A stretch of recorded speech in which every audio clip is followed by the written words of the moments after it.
Bruchem Aboim B'Shem Hashem, B'Shem Irgin Shir Torah. I'd like to welcome everyone to today's shir from Rabbi Yakov Smith Shlita on Dine Muktzah L'Gabe Oichelim. When food can be Muktzah. To have the great source of sponsoring a shir, call Irgin Shir Torah 718-851-8651 or email ist@yeshivanet.com. Rabbi Smith. Someone asked me a very interesting shaila. He heard that today, as opposed to what used to be, raw gefilte fish, uncooked gefilte fish is not Muktzah. It's not edible, so he said it's something to do with the fact that we eat sushi today. So if you eat raw fish, then raw fish is no longer Muktzah. So I was thinking it's not just a question of raw fish, we'll soon see raw meat, raw vegetables, and the truth is I want to discuss a sugya which is a sugya for itself and today has a lot more relevance than used to, and that is when can food become Muktzah? Raw vegetables, raw barley, raw beans, spoiled food, pits, seeds, etc., etc. So, as we always try to do, to find one yesod that will give us the clarity of the sugya, we have to understand, I think, this point, that in a certain sense, food is almost the opposite of Muktzah. What do I mean? Muktzah, in one word, is Muktzah. A person is Muktzah midaita, he sets it aside, he segregates it, he's not going to use it, he's not going to eat it.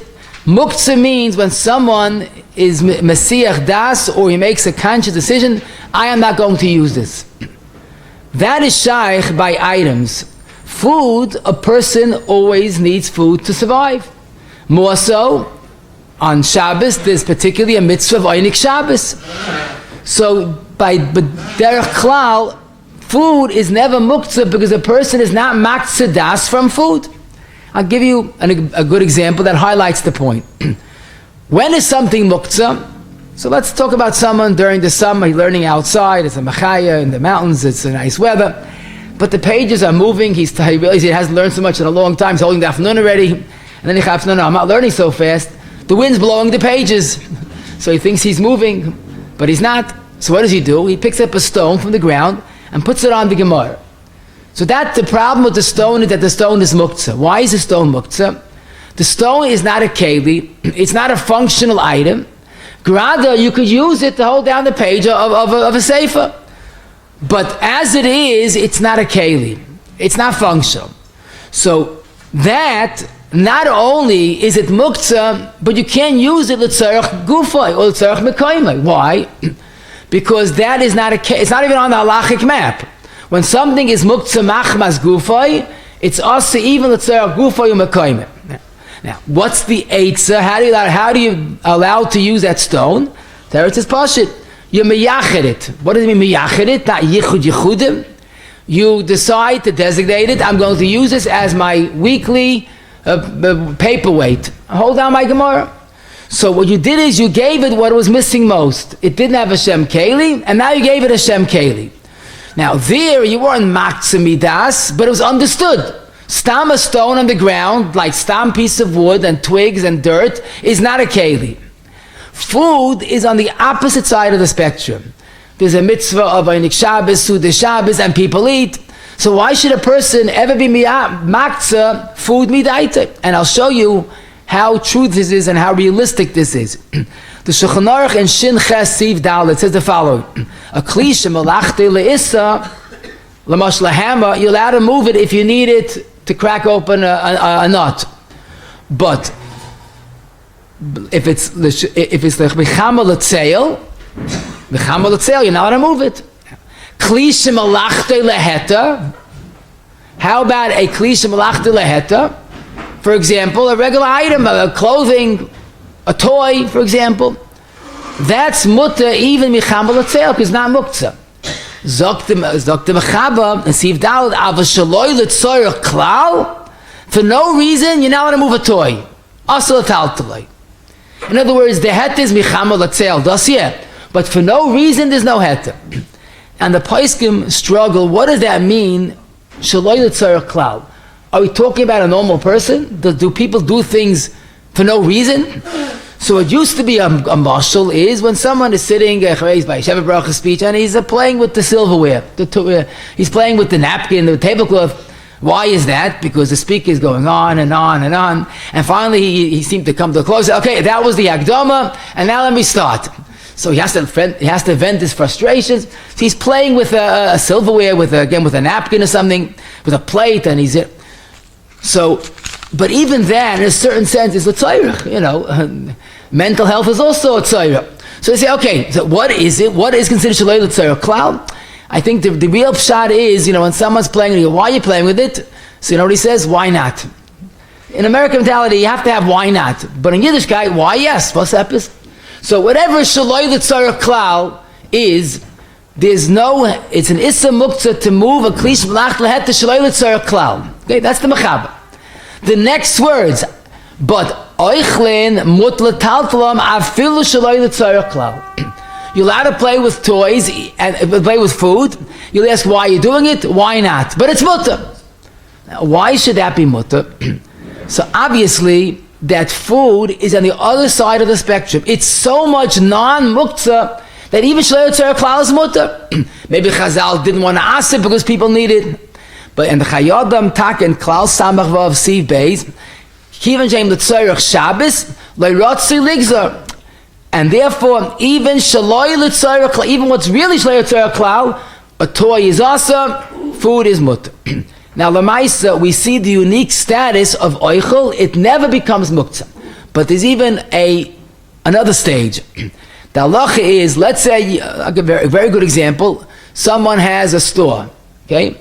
And he has in his basement, and there's clothing, toys, whatever it is. So even though it's his, and even though l'maisa it is heta, a toy, a sweater is heta, but if it's oimed l'schoira, if he wants to sell this, then not only on Shabbos he doesn't use it, but on Shabbos it becomes muktzah. Why is a toy muktzah? Why can't his anical play with it?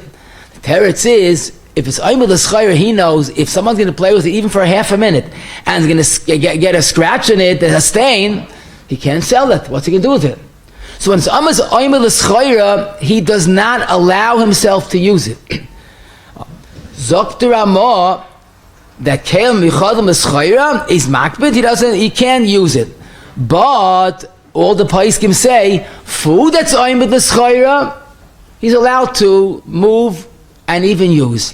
For example, a great example, in the colony someone has a food store, so the food in the store, even though it's oimed l'schoira, it's not muktzah. What's the pshat? Zokti ar Sameach in Hilchas Shabbos, Perek Chafei Halacha Tes, a very beautiful insight into our Yesod. He says, because when something is oimed l'schoira, he's maktzah das. But l'maisa comes to food, das inish al kol midah chazilei. The chol hashaloi yitein ha'adam ba'ad nafshay. In other words, psychologically, emotionally, whatever word you want to use, a person is never maktzah daite from food, even if it's schoira, even shalei l'tzorych klal. Now, I'm not saying a person should not be masiach das from eating. That doesn't sound right. It's not right. But the point is, the attitude is, food is never muktzah unless, as we'll soon see, it's no longer food. If you have spoiled food or food that's asa b'hana, so it's oichel and oichel. It's not oichel. But the Yisod Adava says the Rav Shulchan Aruch and Sif Yud Zayin shalei gazru on food, that food should ever become muktzah. So that's why I would like to say that this point is important. You'll soon see, as the whole shit goes with this Yisod, that food is the very opposite of muktzah. I'm even tempted to say, and I think it's true, like, the legal system, innocent until proven guilty. Food, as we'll see, is innocent, is not muktzah until you could prove that it's totally muktzah. In other words, we even saw but food is so much non-muktzah, it is innocent until proven guilty. Now let's go weiter, let's start to apply this lamais. Let's talk about a large group of shaylas under the same idea. And this is a Mishnah in Shabbos Kuf Mem Gimel, and the Mechaber quotes it in Shin Ches Chav Zayin. I read the Lashon of the Mechaber. Atzamois, bones that we don't eat. You have chicken bones after a Suda.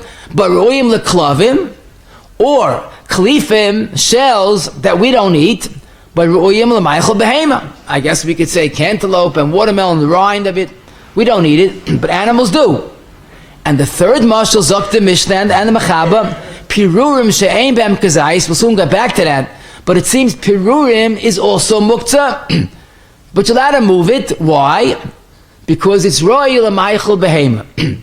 And that's what the Mechaber says, that since if it's roy l'maychel behema, so bones and klifos, and we'll soon see crumbs, is not muktzah. But let's say you have a klifa that's not even roy for behema, l'mashal, eggshells. So that, Dr. Mishtabura, klife bayim, bagoizim, walnut shells, that is no longer food, that becomes muktzah. Now you have to realize, an eggshell, when it's on the egg, or walnut shell, even though we don't eat it, it's part of the eichel, as a shem of an eichel. But there you see a transformation, when something was an eichel, but now it hit rock bottom, even an animal won't eat it. So what kind of eichel is it? So here we see that something that's royal a behema is still mutter. When even a behema will not eat it, it's muktzah. Now that's a big chiddush, because lemaisa, I can't eat a chicken bone.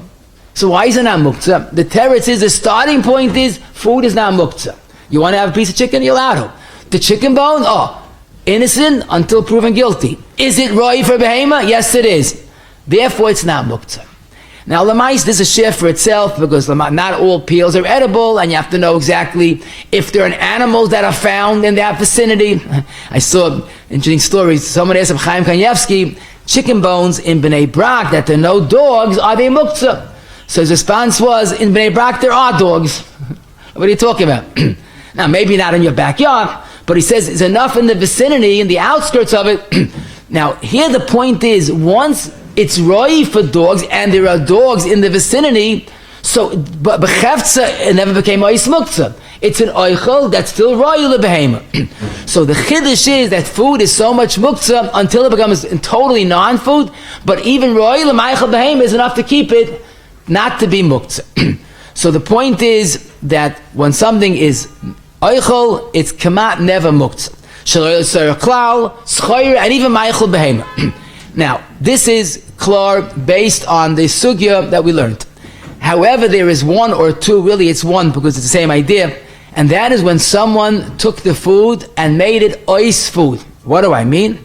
So this is a famous sugya, which we have to know for our shir, Shabbos memhei and be'ech chavav medbeis, and that's the famous groigeris u'tzmukim. Now, groigeris is basically figs, tzmukim is raisins, raisins coming from grapes. Now what's the metzias? You take edible, fully edible figs and or grapes, which is not muktzah, it's edible. But you want to make it into dried figs or raisins. So the metzias is, as Tosis quoting Rishalmi explains, they took these fruits, put it on the roof, and right away it was edible. It was still the same figs and grapes. But in mid-process, the Rishalmi says it became saruach, it became spoiled. It had a bad smell. But at one point in mid-process, these fruits were inedible, totally inedible. So the Gemara reasons, if you take a food and you put it in a situation, it becomes ois food, that is muktzah. You know why? Because the key word is maktzah. You are maktzah midaitai. Why do you take those figs and put on the roof? Why don't you eat it? There you want it to transform. But you have to have patience. Midstream, mid-process, it's muktzah. So there, why is food muktzah? There it is, keyword maktzah. You are maktzah midas. But I'll just show you how weit this goes. The Gemara says, the same Gemara says, so wait a second, why dafka groigus at smukim? And what about peaches or quinces, farsikin or chavushin? And Gemara says, he also brought it up to the roof. So therefore, why isn't we say it's muktzah? So Gemara, no, we paskin, and that's the way the Shulchan Aruch paskins in Shin Yud Tzi Beis, that only groigus and smukin. Why? Because the other fruits, quinces or peaches, don't spoil in mid-process. So the fact you put it up to the roof, so therefore what? You didn't make it ois achila. You didn't worry maksimidas. And the way the Shulchan Aruch puts it very bluntly, to make some food muktzah, you need two components. Number one, at one point it's not roi, and number two, you're doiche b'yadayim. And that doesn't apply to most fruit. Groigers and Tzemukim, they have this unique status that at one point, first of all, you were matche midas, putting it to the roof, and at one point it was loy royu lachila. So we have these exceptions, that something which is matche midas, the maisa would be muktzah, because you were matche midas. There's another situation of a food that an edible, a fully edible food, that you are matche midas, is muktzah, and that's l'moshel, a person, let's say, learning outside, Shabbos afternoon, and he's getting hungry, but doesn't want to stop learning, and all of a sudden, plunk, an apple from the tree above falls onto his table. So he thinks, Min HaShamayim, the person wanted to have an Onik Shabbos without stopping to learn. Not so fast. This is a sugya in Masechta Beya, in Shulchan Aruch Shincha Bei Sif Gimel. This apple is muktzah. Why is it muktzah? Nothing wrong with it. Teretz is that since Bein HaShmoshes, it was on the tree, so Chazal said, Migis Gatsoy LeBein HaShmoshes is Gatsoy LeKulu Yom. What does that mean? That's a big yisoid. The yisoid of muktzah kicks in on when Shabbos begins, by the end of Bein HaShmoshes. So Lamaisa, when you looked up at the apple Bein HaShmoshes, you saw Issa. Shemi Yalav Yitlosh. Zok the Mishtabura, but really Gemara, that since the Maisa Bein HaShmoshes was awesome, it became so awesome that even though now it's accessible, Lamaisa, this is something that was inedible Bein HaShmoshes, halachli inedible, and that's muktzah. So the two situations is katzoi, or the case of a peres hanoishrin, but you are matche midas, is the same idea. You weren't able to eat it. You know what it's like? It's like a delicious piece of steak. Has one problem, it has cheese on it. So basa b'chol of deraisa is asaba no. A person could eat it, a goy could eat it, a behemoth could eat it, but for me, it's totally useless. That is muktzah. So chazor, we have the side of muktzah is matzah midas, oichel b'derech klal is never muktzah, it is innocent until proven guilty. We even said shalei l'tzorech klal or schoira is mutter. The exceptions are matzah midas like Groiger Tzmukim, or as Katzoi, Bein HaShmoshes. Now we'll enjoy the fruit of our labor. So we'll start with a very common question, and besides that, it also crystallized our point. Let's say you want to try to take the grain out of the refrigerator, but the problem is there's a dozen eggs, a case of dozen eggs right in front of the grain. So you start wondering, is raw eggs muktzah? I don't eat raw eggs. But then again, I need the place. I want to get to the grain. So that's a wrong assumption. Because the maisa, if we're going to say that eggs are muktzah, then it's also even l'tzorych mekaymer. Because that's klal number one. We alluded to it earlier. Anything that's inedible right now is muktzah. Raw potatoes, raw sweet potatoes, raw lakshin, raw beans, barley, rice. Anything that's inedible right now is muktzah. Now, there used to be a longer list, rather. Raw carrots, there was a time that people didn't eat it raw. Raw squash, it's all because of the fat of salad bars, but everything became edible. But Lamaisa, we have a select few remaining on the list of muktzah raw vegetables. So the question is, how do we look at raw eggs? Is raw eggs considered muktzah? Now, if it's not considered muktzah, we're going to have a problem even the tzarech gufay or mekayim. So I'll tell you a ma'aseh shehaya that will give us an insight. I once witnessed this in a certain ma'aseh, I'm not going to say which, of course. There was a guy, he's supposed to be a very, very erlich guy. I mean, it's particular stira, but he was very careful with halacha. He was respectful for the Yiddish guy. He once came Friday late for breakfast, whatever it was, so he took a frying pan, and he fried an egg, and he washed it and put it back. And I told the cook that pot needs hechsher. He goes, what's wrong? The guy cooked an egg.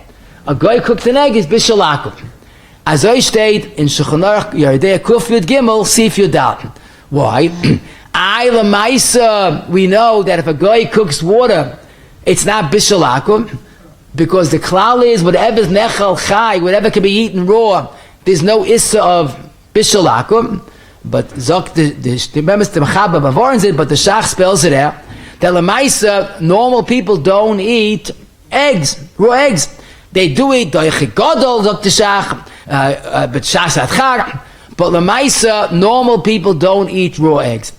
So now that we see in Hilchas Bishul Akum that eggs are not nechel chai, it should come out l'chayra that on Shabbos it should be muktzah. Because if you don't eat it raw, if you don't eat it cooked, if you don't eat it raw, it's like raw potatoes and raw barley. However, Re'ez Apella, 3 places in Shulchan Aruch seem to assume that raw eggs are not muktzah.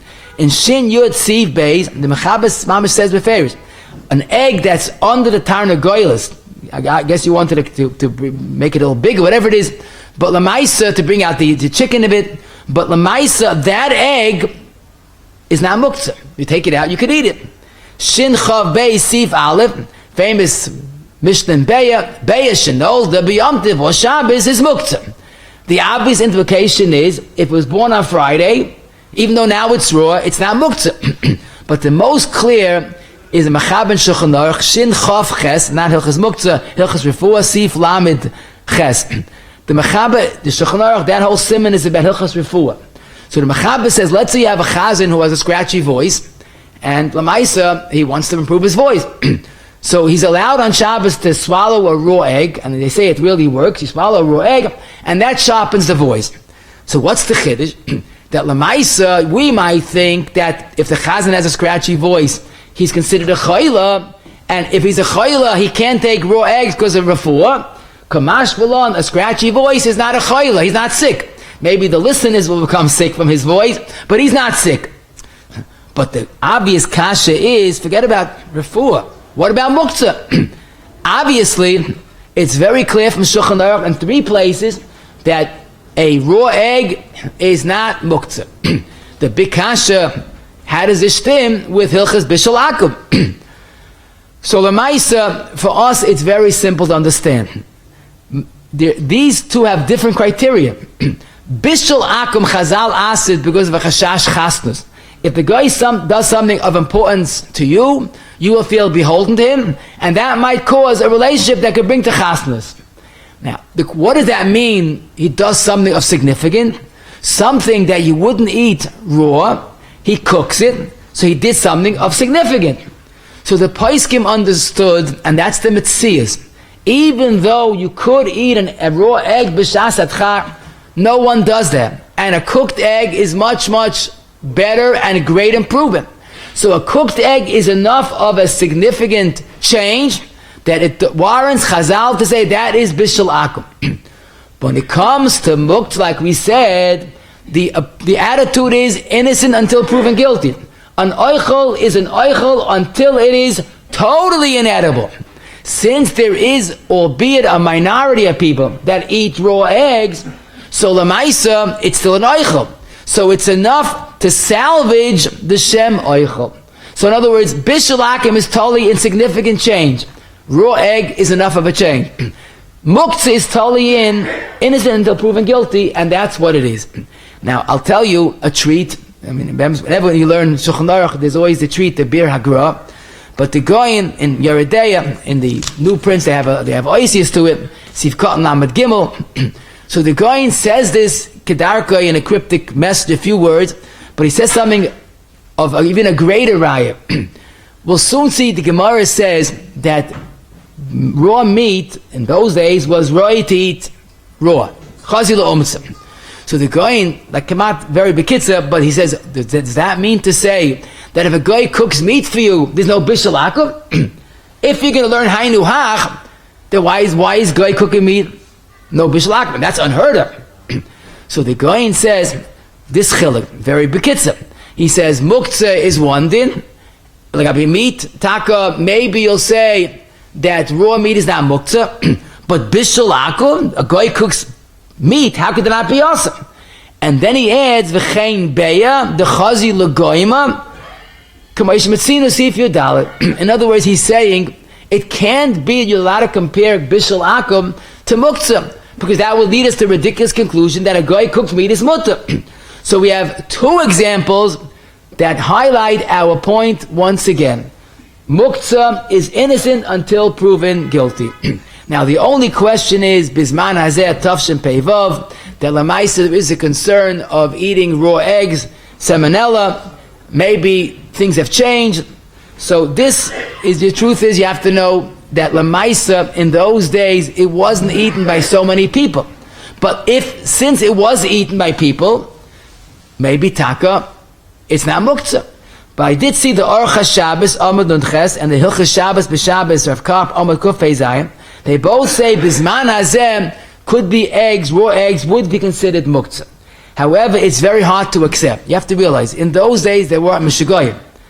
They didn't eat raw eggs on a regular basis. They ate it b'doichik God, like the Shach says. Did today anything different?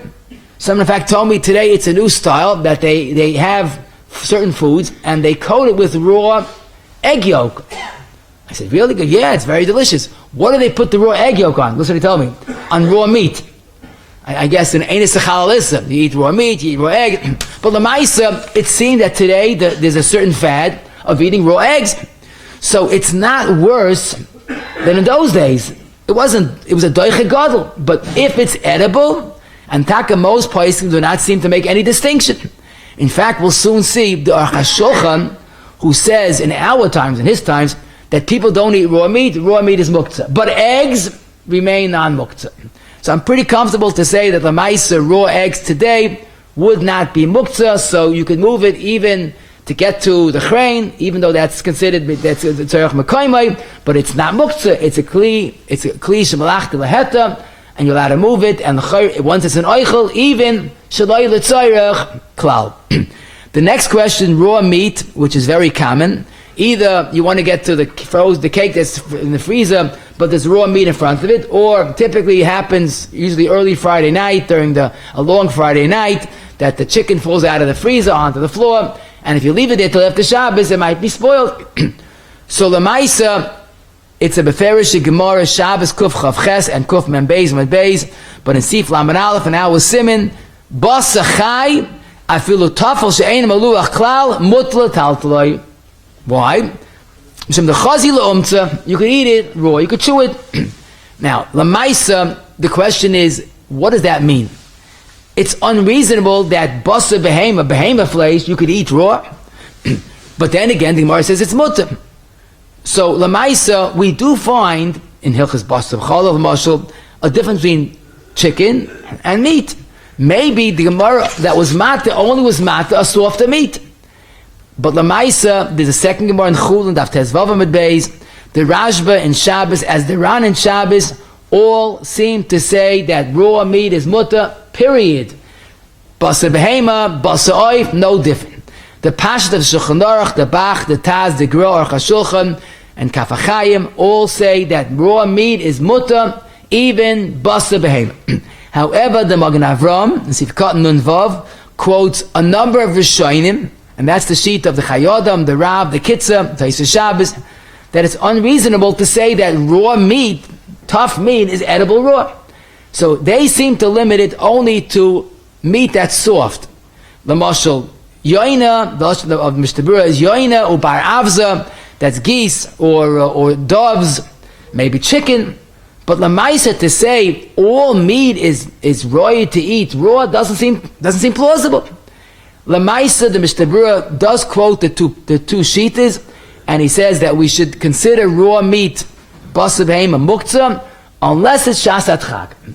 Now, what would be a shasat chag? Perhaps, I'll tell you, if let's say a person's freezer broke early Shabbos, right, that's right after this man, if he leaves it until the next night, the food might spoil. Now, the truth is, meat that's frozen solid, it takes many hours to defrost. You keep the freezer closed, it probably will survive and it won't get spoiled. But let's say he's worried about that. Or, I'll tell you an interesting shayla, someone's child fell and he wanted to apply pressure. So you take an ice cube and put it on the forehead, the ice cube melts. So a much more lasting idea would be, take a piece of frozen meat, raw meat, and put it on the bump. No, then you have to have, dafka ice cube.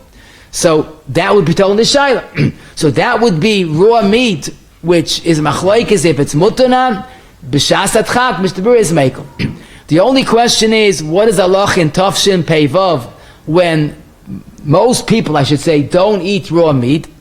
So again, Lamaisa, the Mishnah Berurah makes no mention of changing. The Aruch HaShulchan does, Mishnah Berurah does. the Oz Nidbru, and to me it was music to my ears, and Chelik Zayin, Simem Zayin, he says, you're asking a funny question. Because as long as there was no kilkel in the cheftza of the oichel bleibt oichel. So he seems no difference today, or times of the Gemara, the Shmir Shabbos, also, two places feel that today raw meat is as mutter as it was then. However, the Aruch HaShulchan, as I told you, the Mincha Shabbos, Peiches Tezayin, the Ben Ish Chai, and Rav Moshe in Chelik Hey Chav Beis test, all add that Lamaisa, it's people don't eat raw meat, and raw meat should be considered muktzah.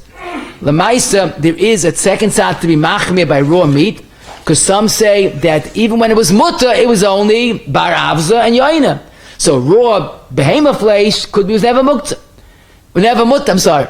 Now, someone told me recently again they started eating raw meat, but he said it's not really raw. They put it in hot water for a few hours. Now, I'm not familiar at all, but Lamaisa, if people starting to eat it, and you tell me it's mutter, so then it's mutter. But to say across the board today, basa behema is mutter, there are two reasons to be machma. Now, the next question is really what we started from, and that is raw fish.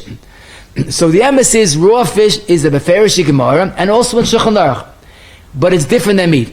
The Gemara in Shabbos Kuf Chav Ches says that although raw meat is eaten, raw fish is never eaten. And the Mechaber in Sif Lamed Beis does make an important point, that Lamaisa, many people eat raw fish, but it's not really raw. And that's what's called dog maluach, herring, salted fish, which technically is not cooked. But then again, it's edible, it's prepared. A better mashal is lax. Lax is salmon that was never cooked, it was smoked. I know you're a patient of, an old yid once told me, he said, "Ken ich essen die lax, it's nicht gekocht." He's right, it's not cooked. It's smoked. But the Lamaisa, that is prepared at least. But the Mechaber says fish that's raw, nobody eats. Is it come in America and we started marketing sushi? So Lamaisa, the question is, does that change? So let's talk for a moment fish that's not edible. Let's talk about fish before they started eating sushi. No one ate it. But Zok to Taz, I have a different heta to move raw fish. You would give it to your animals. So since the Mishnah said that bones, even though for us it's inedible, but if an animal will eat it, it's not muktzah. So why is fish, even in those days, why is it muktzah? It's right to behemoth. So that's what Taz says. In other words, he's using our Mishnah to permit some types of fish that you give to the dog. Zok the Magen Avram, I don't see a dimyan. Because Lamaisa, you would be a sport and give the dog your chicken bones. You're not going to use them anyhow. But who's going to give edible fish to a dog? So it's just not roi. I mean, it's roi b'chefza, but it's not done. And the Mishnah Berurah quotes these two shitas, and he's noita lahachme and sivkot and kuv chav zayin. That Lamaisa, even though you can give your dog raw fish, but it's a very expensive dog food, and we don't do it. So Lamaisa, this is why the Poskim say again that raw fish should be treated as muktzah. If a shasat chak, you can rely on the Taz, if it's right to give to your dogs. Now, Lamaisa, what is shasat chak? Again, I will tell you a simple mashal. If you have a freezer stocked with raw fish and the freezer broke, and fish probably defrost quicker and might spoil quicker, then you could say I could rely on the sheet that if I would give it to a dog, and there are dogs in the vicinity, it's not muktzah. I'll tell you a much more geschmacka mashal. To us it sounds academic, but it's very real. Rav Vosna and many other poskim discuss someone who's raising fish. That's his panasa. So he has a big pond, a lake, whatever it is. Lamaisa, when the fish die, dead fish in a pond could contaminate the living fish. So he has a quandary. The fish, dead fish, he sees it. It's not a question of boira, he has to take it out of, if it's mixed up with live fish. It's zicha, no problem of tzeda on dead fish. What's the problem? Muktzah. Now the fish is kosher, he can eat it, but it's raw. So here is when this halacha plays a very crucial role. If you assume that raw fish is mutter because lamaisa you could give it to a dog, so then you could take out the dead fish. There's no tzeda, there's no muktzah, and there's zicha no boyer. But if you're going to go with the sheet like Magen Avram that we don't do that, maybe because you'll eat it after Shabbos, it's a kosher fish, then this will not be a heter. So Rav Osnan, Chelik Aleph, Samach Beis, and Gimel against Samach Tes, he comes back to it. The Chesh Ve'evet and other poskim say that's a shas atchat to contaminate your pool of your pond of fish, and that'll be mutter to rely on the shittas that it's roi to give to the behemoth. Now, is gekommen a new style and sushi. Now, so the question now is, since lamaisa sushi is eaten raw, does that change the status of fish? So it's an oilam hafa. Gemara's times they ate raw meat, not raw fish. Today we don't eat raw meat, but fish we do. So lamaisa, it has really a double impact in halacha. First of all, if this sushi changes the status, the identity of raw fish, then number one, raw fish is not muktzah, and number two, I'll tell you a bigger chiddush, a guy that cooked fish shouldn't be bishul akum. So I asked this Rabelski many years ago, and he told me a very wise answer at the time. He says, I'm waiting to see if sushi is just a shigas, a fad, or it's going to stay. Well, let me tell you, today it's staying. Sheneimol, it's staying. So Lamaisa, that Lamaisa became a bris staple, it became Einik Shabbos, Kiddush. So Lamaisa, it's here to stay. So Lamaisa, the Heintige Poskim say, you have to be realistic. But it's not all fish across the board that's eaten raw. It's a certain species, a certain age, and a certain level of freshness. But Lamaisa, I'll tell you, Bach in Yeshiva told me that he has every Friday night, he has either raw salmon or raw tuna. Okay? Each their own. But that's a parent that knows what they're doing. Because those two type of fish, they can be eaten sushi because they can be eaten raw. Now, Lamaisa, even if you want to say, well, Lamaisa, I can't believe it, raw salmon, raw tuna is not Muktzah. Lamaisa, if you buy it and you prepare it for Shabbos, so even if it is Muktzah, that would be Yichud. I once said this, today people eat sushi. What about the pioneers, the Nachshon ben Amnadav that jumped into the sushi? They were the first people that ate sushi on Shabbos. It wasn't yet Nishtanu Ativim that fish became Nechal Chai. What was their heta? Teretz is Pashat. If you buy a ready-made sushi that's prepared, so that's considered the yichud. Just like you could take a stone, you can't eat a stone, but you could be miyachid it to use as a page saver, you could change fish. So that makes sense. That lamaisa, if it's considered prepared, that would be a heta. But the truth is, this is not a heta on all fish. It's unreasonable. Frozen gefilte fish is still not eaten raw. There's no sushi out of frozen gefilte fish. So frozen raw gefilte fish should be considered muktzah. So if it falls out of the freezer, you have the same shaila. If you rely on the shita, you give it to a dog or not. But it's even if the sushi did impact halacha, but again, it won't be matter in bishul akum all fish cooked by a goy. It's whatever eaten raw, that type of species would be considered nechal chai. A common shaila today is lamashal an avocado. Avocado is a fruit that often comes off the tree and it's rock solid. It's not edible, but if you have patience and it ripens, it's edible. A banana is also, but I think avocado is more dramatic, the change of it. So lemaisa, if you tell me your avocado you have Friday night is rock solid and you can't eat it, so why is it different than potatoes, raw barley, raw rice? The only question is, let's say now, in a long Shabbos afternoon, by Shal Shuda's time, it's edible. Can I eat the avocado? Or will we say, Migis Gatsoyle Ben Hashmasha, since Ben Hashmasha, it was inedible, it's Gatsoyle Kuliyayma. So Lamaisa, that's a good question. Because I'll give you an example. If you had a basis, a muktzah on a table, nothing else but the muktzah, and Ben Hashmasha came, it became a basis. Even if the thing fell off the table, or the guy pushed it off the table's muktzah. It's got soyle ben hashmash, it's soyle kuliyayim. So the chayr, that should apply to our avocado. However, there's one yiddi you have to know regarding iskatzoy, and that's the famous Gemara in Beya, the top of the Lamed Zayin. The Gemara says, is it true whatever you can eat ben hashmash is muktzah? How about a boiling hot cholent ben hashmash? It's too hot to eat. Does that mean it's muktzah for the rest of Shabbos? Unreasonable. Dr. Gemara, wait a minute. If it's gamru b'dei adam, if it could change naturally without a miracle, by a little patience, it could change, it's not really iskatzoy. Now this boiling hot shalom isn't edible. But if you take it off the fire and put it down and wait 3 minutes, it's a delicious Einik Shabbos. That's Gamu B'dei Adam. You don't need a miracle. The mikvah towel, you use Friday afternoon, you hang it up, and Shabbos morning when you use it again. It was wet bein hashmashos, but it wasn't sopping wet. You don't need a miracle, a sun like the whole night to keep it, to dry it. It dries naturally. So here the Poskim say, based on a mechaba, that would apply to avocado. The mechaba says, Tamar malakutim koidim bishul.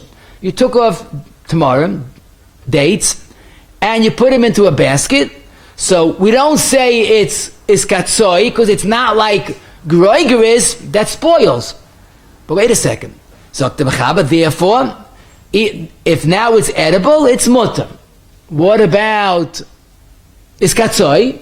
The teretz has to be that if lamaisa, the natural course of action is that it ripens soon after Shabbos or tomorrow, but it's not a miracle that it ripened, that would not be muktzah. Now again, I can't say all avocados, but avocados, if you knew it would be ready tomorrow, so that's gone with the other.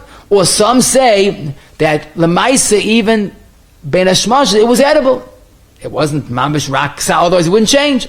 So it's different ways of looking at it, but the poskim do say that if lamaisa, you know that it does change, it does ripen, it would not be considered muktzah. Now the truth is, there is another tzad to be makel, that maybe it's mutter even when it was raksal ben hashmash. I would give it to my dog. So first, I can't imagine dogs could eat raksal and avocado. But besides that, it's the same shah we had earlier. Something, a normal food you don't give to your dog. When is there a het to royal the klavim? By chicken bones, watermelon rind, these type of things that people do it. So that's not a het for itself. But I did see the Shevet HaLevi and Gimel Reish Chav Tes and Shmir Shabbos Chav Zayin Tzadik Tes do say that b'shas atchak, or when you have another tzad to be makel, we could say that if the fruit ripened or the vegetable ripened Shabbos afternoon, it probably was edible ben hashmashes, or it's probably gomru b'dei other. The next question is very challenging and unfortunately negeya. I'll give you a trial. Someone asked me. He wanted to get something in the pantry, but his mazel, there was a medicine, a jar of medicine right in front of the item that he needed. So he wanted to just move the medicine to the side and take the ketchup, whatever he needed. But then he started thinking, wait a second, maybe medicine is muktzah. Now you think about it objectively, medicine has all the qualities of being muktzah. First of all, medicine is not an oichel, like food. See, food is innocent until proven guilty. Medicine is not a food. Number two, even chicken bones, which we don't eat, but is mutter because an animal would. But there's an issa d'Rabbanan to take medicine, and you don't give your dog antibiotics. So for you, it's an issa d'Rabbanan, and even the dogs, you don't give it. Plus, bein hashmashos, you didn't plan on using it. So you have a cliche of a lachtel is, if you want to call it as such. It's migdis katzoi. It should be the most extreme muktzah that's even asa, in our case, of tzarech guf v'tzarech mekayim. And indeed, the Mincha Shabbos Peiches Tezayin has this tzad. He doesn't say for certain, but he has this tzad. Rabbi Yakov in the Muktzah Rabbeinu Amud Kuf Chabeis, he says, keep in mind, even if someone becomes sick, of course, he needs medicine. You take medicine. If Chazal waived the issa of taking medicine, they waived the issa muktzah. But lamaisa, the medicine still could be considered muktzah. It's not a stira. Now, lamaisa, what's important to mention, if you have in the house a person who takes medicine and is sick, so that would be like a home that's shchichi choyle. Oh, just like we said earlier, shchichi klovim lahavdil makes it ois muktzah. So a house that you have a person that takes medicine on a regular basis, or this Shabbos, whatever it is, but lamaisa, it's shchichi choyle. Now, we do find Kivega quotes us in Siman Hey in the Chuvas that the choyle sheyesh b'zkan is loy shchichi baruch Hashem. But lamaisa, it's still shchiach. Ain't by sakana. So a place where you had muktzah bein hashmash and there was a use for it, that we could say it's like it's miyuchid. But stam medicine should be treated as a real muktzah. Now, the poskim do say the following yisoid, that if you have a type of a medicine that people take on a regular basis. For example, some people, obviously the Mahadir and Oynik Shabbos, for them their dessert is Tums. I mean, whatever the heck there is, but anyhow, but they take it on a regular basis. So could be the fact that they bought it and they have it ready at all times. Maybe that's the yichud. But stam medicine is considered muktzah. If there's a chayil in the house, Dr. Moshe, and Chelik Esim, and Chafalef, Mishnaim Zalm, Rabbi Yashiv, all the boys can say, a home that has a sick person who takes medicine on a regular basis, even though medicine inherently is muktzah, but it's chichi chayilim in this home, it would not be considered muktzah. Now, okay, you could. You could. I'm talking about the move of the Now, like I told you, the over-the-counter things that people take sporadically, but you can take it often, that might be different. But I'm talking about the real heavy medicine. Heavy medicine should be considered muktzah. Again, medicine that a person should not be taking, again, the pain relief, and he usually doesn't take it, that would also be muktzah.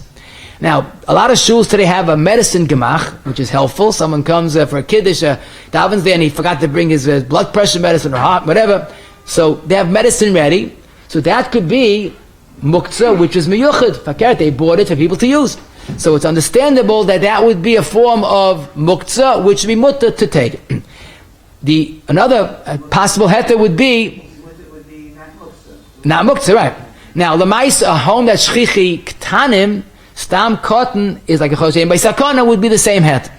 Just for the record, Rav, the Machzel Yo is a beautiful tshuva, very thorough. If you want to see this b'iyun, Chelik Gimel, Simon Lamed Aleph, he proves conclusively, he's a das yachid, that all muktzah is never muktzah. All medicine is never muktzah. He goes that shita, because the Maisa, it's roy, ayin sham, but I think this is a fair compromise, that medicine that a person might take on a regular, often he thinks of taking, let's say, again, this minor pain relief, or shchichi chaylim, that certainly is not muktzah. I'll tell you two beautiful chaps. Can a person move medicine? Shalei l'tzarech klal. So here we'll see a little of a shpal. By oichel we said, oichel is never muktzah. So shalei l'tzarech klal is mutter. But medicine, you have a heta to take it because he needs it. But it's not oichel, so shloyot tzarech klal should be awesome. But what's even more beautiful, the Mincha Shleima in Tinyana Yud Ches Oiz Sifkot and Dalet says it, and Div Pichacham Chein. He has a shaila. Let's say a person left his medicine outside. It's about to rain. To get ruined. Can he bring in medicine michamol l'tzeil? It's not tzarech gufa mekoyme. It's michamol l'tzeil. So he says that lemaisa medicine in the best scenario is really should be muktzah, but there's a heter to take it. But we should really look at it as a muktzah like klisha malachtel issa. So therefore, there is a heter tzarech gufa mekoymoi, but not a heter michamol l'tzeil. He says en a chanami, chicken bones is mutter because a dog could eat it. So then you could even move michamol l'tzeil because the maisa there's no issa involved.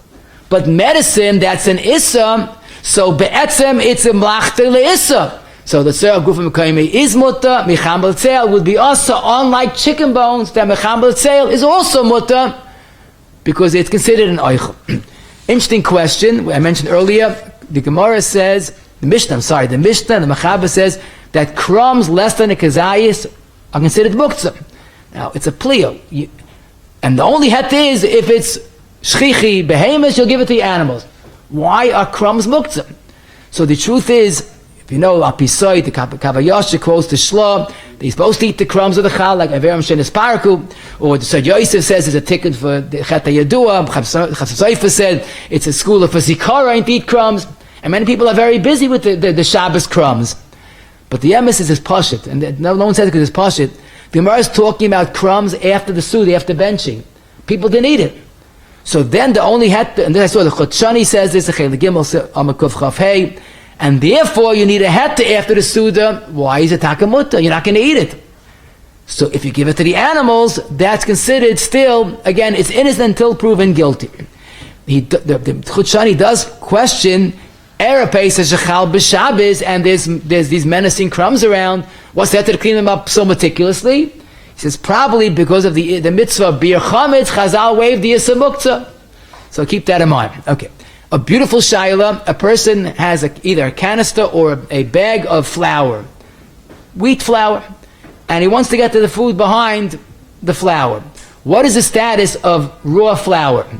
So the Chari would say, the Machabes is in Reish Chesiv, hey, that on raw flour you make a shakel niya b'dvaroi, obviously it's considered noichel. So therefore it should not be muktzah. Varaya l'chayra, the Machaba by Hilchas Muktzah Shin Chafei Siv Dalid says that on that raw kernels of wheat is not muktzah.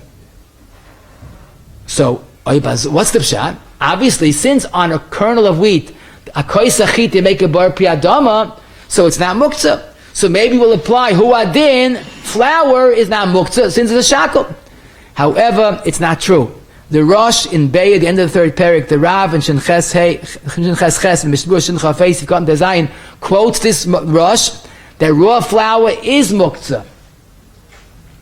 You make a shakel on it. Does that indicate it's a food? The answer is absolutely not.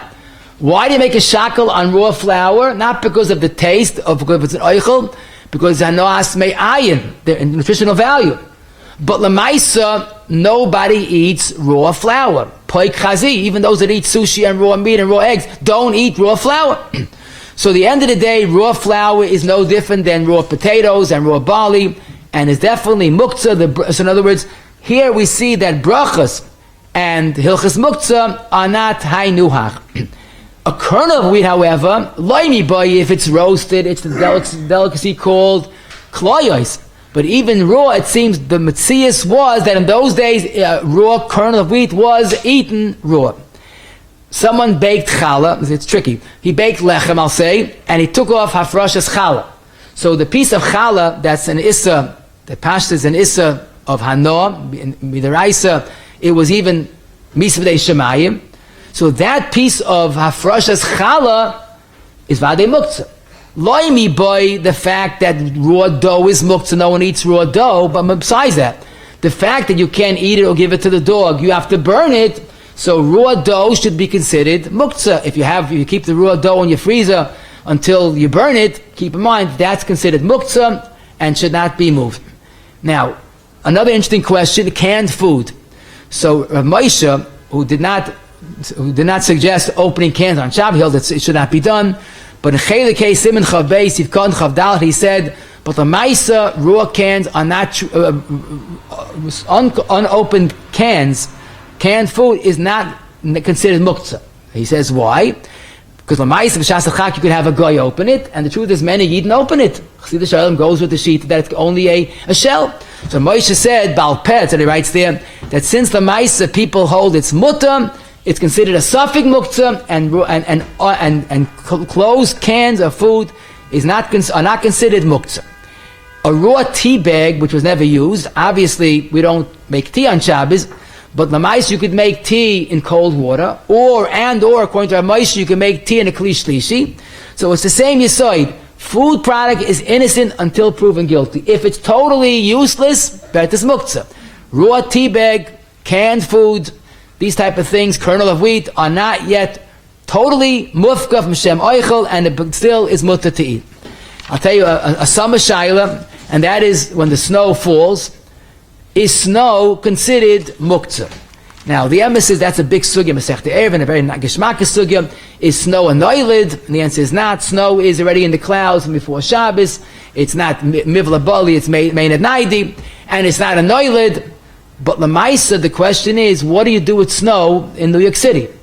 So the Paiskim say, and it seems all the Paiskim agree, that since snow can be fed to animals, or animals could eat it, it's a refreshing water, so that's enough to retain the status of an oichel. Now the question is, in New York City, if there's no shchichi behemoths, but there is plenty of klavim. So the Paiskim Kamat Bepe'echad all say that snow today, if it's not terribly dirty, if it's still eat edible, drinkable, I don't know the right word, would be considered enough of an oichel, and snow is not considered muktzah. I'll give you an interesting example where you have a twist to a shaila. People put raw rice in a salt shaker that it shouldn't cake up. The salt shouldn't become hard. So the emphasis is raw rice is muktzah. So the one question everybody focuses on is boira. But what about muktzah? So that doesn't bother me. because you put the rice in, you miyachad the rice. You want to use it as a anti-caking of the salt. So that would be a yichud, which really works. A fascinating shaila, Pesach shechal b'Shabbos, we just had that. And the question, if you're very courageous, can you use a matzah's mitzvah for a lechem mishnah? So this is a fascinating shaila, because it's matzah, it's edible. But then again, it's a chum midrabanan to eat matzah on Erev Pesach. But a child, so you not eat the matzah. And then again, you would give it to your dog. But at $50 a bite, you don't give the child a piece of matzah or to the dog. So some pais can consider that a muktzah machzor and kiss. A person can still have a good base chalisman, a rebbe that lived before the war. He froze it all the years. So that would be chasar and kiss l'chayr. Now, lamaisa, also the fact is that this is really an issa to eat it. Chazenish Kayadua in a letter in Aleph Kuf Beches and Igeres, he was very concerned about having extra chametz on Pesach al Shabbos. He says, don't take too much bread, challah, use a matzah for lechem mishnah. So I guess he didn't have nervin, and he was able to pick up a challah one hand, a matzah the other hand, make a moitzi. But lamaisa, many people can question if that's really correct. A beautiful shaila is food, kosher food on Yom Kippur. Because we don't eat, we have to fast. But can we give it to a child to eat? So that's pashut. Shchichi ketanim, shchichi choylem. And it's a Pharish Gemara in Shabbos Kuf Yudal, they used to prepare the Suda, Muktzah Yom Kippur on Yom Kippur afternoon. So that's a thing which Bechefza is royal achila. We did say peels and these type of inedible items, eggshells, and of course nut shells are muktzah. Now, lamaisa, how could you peel your egg? Teretz is, while it's on the egg, it's still an oichel. But here you have to realize, some people peel the eggs onto the countertop, then the wife says, what are you doing? What am I? Don't worry, tzarech mekayimai. I'll move it off. It's wrong. Eggshells are muktzah machmas gufay. So be a lam, don't be a batlin, peel it right into the garbage can, or peel it onto a plate that has some food in it that's edible, and you can pick it up and put it into the garbage. Edible peels, so the truth is, even the mushel of cucumbers, apples, even humans eat it, kolshkein animals, so that wouldn't be a muktzah even though you don't want to eat. Now, in Hilchas Boyer has a different criterion, but in Hilchas muktzah, if it's edible for some, it's edible for the rest of us. I'll leave you with an interesting shaila. We have time to think about it. I don't think it's going to be negayah for another 20 years, but no, I'm sorry, this is not as uncommon. It's negayah every so often. We have Shvi Shel Pesach falls on Friday. So it's a very interesting combination. So we have Achron Shel Pesach on Shabbos. So in Eretz Yisrael, it's even more of an interesting combination because there's no Achron Shel Pesach. So Shvi Shel Pesach is Pesach, Mamish, and Achron is Isru Chag, which really you could go back to work had it not been Shabbos. So for us in Chutz Las, we have a mild question because those that don't eat Gebrach Gans Pesach, what's going to be with the Kneidlach? To make Kneidlach on Friday is still Itzumei Shel Pesach. You can't eat it. Is it muktzah? Is it cooking on Friday? Shaloi L'Tzoich Friday. But a much more serious shaila is someone in Eretz Yisrael. Shabbos is always Pesach. He would love to have challah, but that's not shaykh. But why can't he make the cholent with, not with barley, of course, with beans, at least beans and rice, make it more interesting. And I'll say, it's muktzah. You can't do it. You can't eat it. But my Sfarish neighbor, he's eating the rice and he's eating beans and no problem. So we have two shaylas that are similar, but they're not similar. The Chazon Ish and many others understand that Lamaisa Gebrach is not really muktzah. Gebrach is not chametz. Gebrach is a heilige minig, but it's not chametz. Varaya, we eat an Achshel Pesach to show it's not chametz. So even though you don't eat it, we could say, but since others eat it, it's not an issa, and therefore you can make Kneidach on Friday, have it on Shabbos, Kitnius for an Ashkenazi is fundamentally different. You know, the Chayyadam and others, when there was a Shas Hatchak, almost refused to be mated to eat kitnius, unless it's mamash kuach nefesh. Because kitnius is very different than gebrach. Gebrach is a heilige minig. Kitnius is an issa chama midrabana. So it's not that I think the Sfarim are doing wrong. They're doing right because they don't have it in their minig. But our minig is considered almost a chef to the Isura. So that's why in Eretz Yisrael they do not make a chol with rice and beans. Some even take the extreme that it will be muktzah, which is hard to understand, because if a Sfardi could eat it, it's makom shechi svardim. But the point I'm trying to bring out, Rabbi Akiva says in the Chuvas Chelik Alf Sim and Hey, that makom that's he talks about chumras on Pesach that were makel the 8th day. He said that's not an issa. That's like a makom sheshchichi and would not be a muktzah. Good and talk to you all.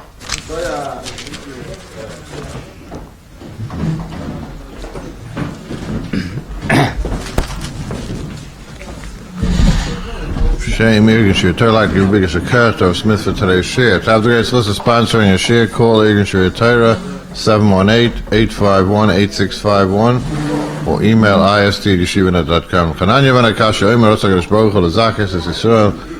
A figure here, but I'm telling you, Shloshanem Al Nechovis and Sidka Yagdol Torah V'Yadir.